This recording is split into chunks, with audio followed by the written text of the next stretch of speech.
បាទបងប្អូនអ្នកគ្នាមើលលំផាតហើយនឹងប៉ប៉ាមៀត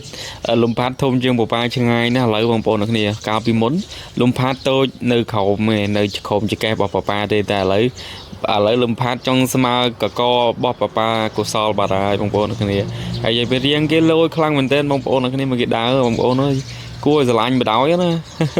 នេះបន្ទាប់ពីលោកគ្រូបាទអ៊ូនស្នាតគាត់បានទៅលេងហើយគាត់បានទៅជួបជាមួយនឹងលំផាតហើយជួបជាមួយនឹងបងកុសលឃើញថាលំផាតធំខ្លាំងមែនតើឥឡូវបងប្អូនគ្នាដោយសារតែលំផាតនេះគេស៊ីច្រើនបើយ៉ាងណាវិញមិនបាច់មើលទេទេមៀតទេបងប្អូនឲ្យមៀតប្រព័ន្ធតម្រៃហើយជ្រូកផាតនេះវិញក៏មិនណយដែរមៀតនិយាយពីថាសាច់ឡើងកណោណោតែម្ដងបងប្អូនគ្នាអានេះបើសិនជាចាប់អោបឲ្យផ្ទះបីដៃអីវិញរាប់មួយអីវិញត្រូវបងប្អូនគ្នាមករៀងគេពេលដែលនៅមួយប៉ាគេធ្វើដើរសំរុំតិចដែរបាទរៀងលឿនរៀងអីចឹងណាហើយទៅពេលអត់មានប៉ាគេរៀងផ្លែចឹងទៅដើររៀងខ្ជិលណាតែមករៀងគេបងប្អូនមើលដើរ